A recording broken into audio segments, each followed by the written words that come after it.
ಸೀತಾರಾಮ್ ಯೆಚೂರಿ ಈ ರಾಷ್ಟ್ರ ಕಂಡಂತಹ ಅತ್ಯಂತ ಪ್ರಗತಿಪರ ಧೋರಣೆಯ ನಾಯಕ, ಪ್ರಜಾಸತ್ತಾತ್ಮಕ ಮತ್ತು ಕಮ್ಯುನಿಸಂ ಪಕ್ಷದ ಹಿರಿಯ ನೇತಾರರು ಇತ್ತೀಚೆಗಷ್ಟೇ ನಿಧನರಾದರು.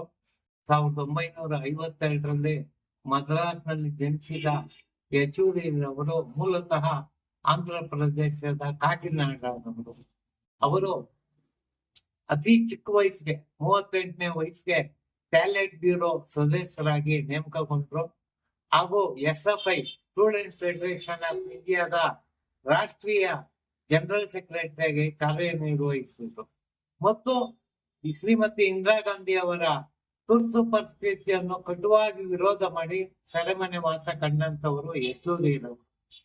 ಹಾಗೂ ಯೆಚೂರಿರವರು ಪಶ್ಚಿಮ ಬಂಗಾಳದಿಂದ ಒಮ್ಮೆ ಲೋಕಸಭಾ ಸದಸ್ಯರಾಗಿ ಮತ್ತು 2 ಬಾರಿ ರಾಜ್ಯಸಭಾ ಸದಸ್ಯರಾಗಿ ಸೇವೆ ಸಲ್ಲಿಸಿದ್ರು.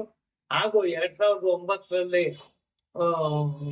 ಈ ರಾಷ್ಟ್ರದಲ್ಲಿ ಒಂದು ಹೊಸ ಬದಲಾವಣೆ ಆದಾಗ ಕಾಂಗ್ರೆಸ್ ಸರ್ಕಾರ ದಯವಿಟ್ಟು ಕ್ಷಮಿಸಿ, ಮನಮೋಹನ್ ಸಿಂಗ್ ರವರ ಸರ್ಕಾರ ಬರಲು ಇವರು ಕಾರಣೀಭೂತರು. ಹಾಗೂ ಇವರು ಕಮ್ಯುನಿಸ್ಟ್ ಪಕ್ಷದ ಮುಖವಾಣಿ ಪೀಪಲ್ ಡೆಮಾಕ್ರಸಿ ಪತ್ರಿಕೆಯನ್ನು ಸುಮಾರು 20 ವರ್ಷ ಸಂಪಾದಕರಾಗಿ ಹೊರತಂದಿದ್ದಾರೆ. ಯೆಚೂರಿರವರು ಅತ್ಯಂತ ಪ್ರಭಾವಶಾಲಿ ಹಾಗೂ ಸ್ನೇಹಮಯಿ, ಸದಾ ಮುಗುಳ್ನಗೆಯ ನಾಯಕರಾಗಿದ್ರು. ಯೆಚೂರಿರವರು ಈ ರಾಷ್ಟ್ರದಲ್ಲಿ ಒಂದು ಕಾಂಗ್ರೆಸ್ ಮತ್ತು ಭಾಜಪ ಎರಡಕ್ಕೂ ಸರಿಸಮಾನವಾಗಿ ಕಮ್ಯುನಿಸಂ ಸಿದ್ಧಾಂತಗಳ ಮೇಲೆ ಹೋರಾಟ ನಡೆಸಿದ ನಾಯಕರಾಗಿದ್ರು.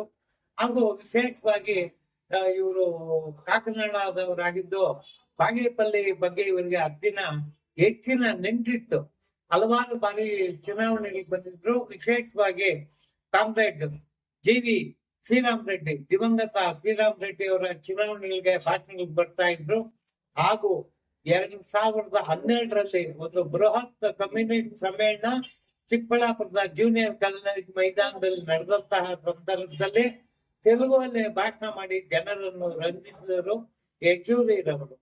ಈ ರೀತಿ ಸರಿಸುಮಾರು 50 ವರ್ಷಗಳ ಕಾಲ ಹೋರಾಟದ ಬದುಕನ್ನು ಸವಿಸಿ ಈ ದೇಹ ತ್ಯಾಗ ಮಾಡಿದಂತ ಯೆಚೂರಿರವರಿಗೆ ಲಾಲ್ ಸಲಾಂ.